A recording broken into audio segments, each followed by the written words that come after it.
We all make choices every single day. What to have for breakfast, which route to take to work, simple stuff. But what about the really big, complex choices? Things like picking the absolute perfect stock portfolio or creating the most efficient work schedule for an entire hospital. They sound manageable, right? But what if I told you that hidden inside these decisions is a level of complexity that is just truly, truly mind-bending? So let me just ask you this straight up. How hard is it really to find that single, perfect, optimal solution? I mean, you'd think with today's supercomputers, it'd be a piece of cake. But the answer is, well, it's probably not what you think. It's not just hard. For a lot of real-world problems, it's practically impossible. Let's dig into why. Okay, so take a look at these two common challenges. Over here, we've got portfolio optimization. The goal? Super simple. Pick a mix of assets to get the highest returns with the lowest risk. And on the other side, schedule optimization. You got to staff your business to meet customer demand without totally blowing your budget. I mean, on the surface, these both seem like puzzles we could solve if we just had enough time and data. But here's the twist. The difficulty isn't the goal. It's the absolutely staggering number of ways you could possibly try to reach it. And that, right there, brings us to the very heart of the problem. It's not the choices themselves, it's the unbelievable scale of possibilities that just erupts when you start combining them. This is where simple math, my friends, takes a very, very dramatic turn. So to really get this, we've got to break it down to the most basic building block of any decision, a single variable with just two options, yes or no. Do we include this one stock in our portfolio or not? Do we assign this one employee to the morning shift or not? Just one choice. Super simple.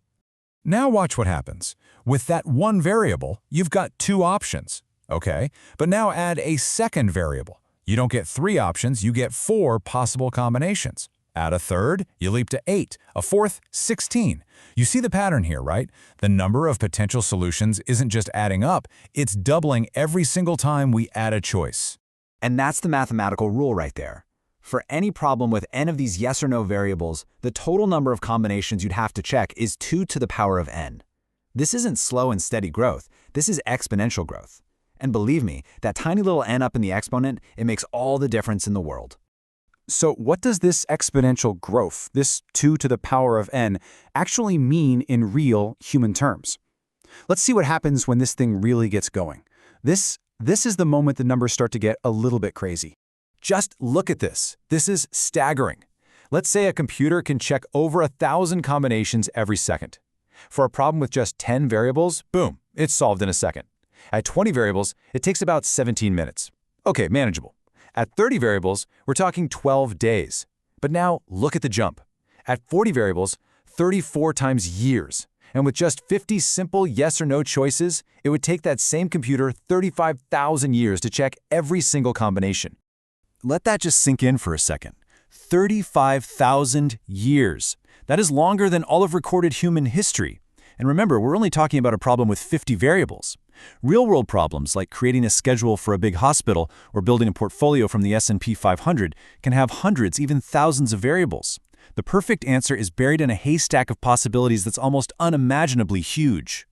This insane phenomenon actually has a name. It's called the combinatorial explosion. It's the technical term for what we just saw, that rapid, runaway growth in complexity as you just add more and more pieces to the puzzle. It's the reason why just trying to brute force your way to the perfect answer becomes completely impossible really, really fast. And this quote from the field of operations research, it just sums it up perfectly. You simply can't check every single possibility when there are more possibilities than atoms in the universe. So, the point is, you have to get much, much smarter about how you look for an answer. Okay, so let's be clear. This isn't just some weird theoretical math problem.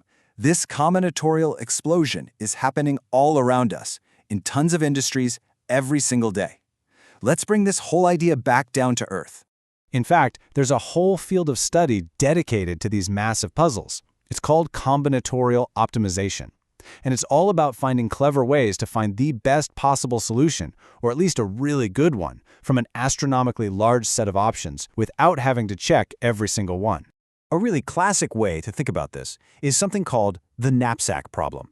Okay, imagine you have a backpack, and it can only hold a certain amount of weight. Now, you're standing in front of a pile of items, and each one has its own weight and its own value. Your goal? Fill the backpack with the most valuable combination of items you can, without going over the weight limit.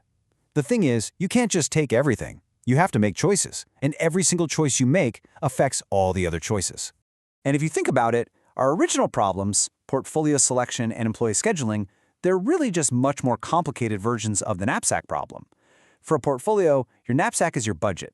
The items are all the different stocks, and you're constrained by your risk tolerance. For a schedule, the knapsack is the total number of work hours you can pay for, and the items are your employees, constrained by things like labor laws and who's qualified to do what.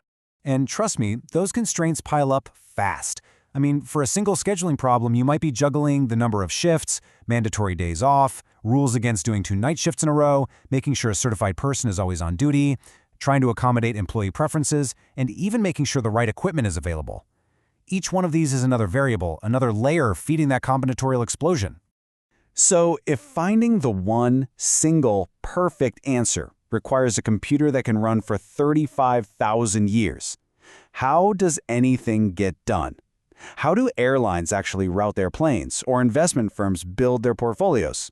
Well, the answer is a really fundamental shift in strategy. And here is the absolute key takeaway. Instead of searching for the single best solution, we search for a feasible one. A solution that works, one that meets all of our most important rules and gets us really, really close to our goal.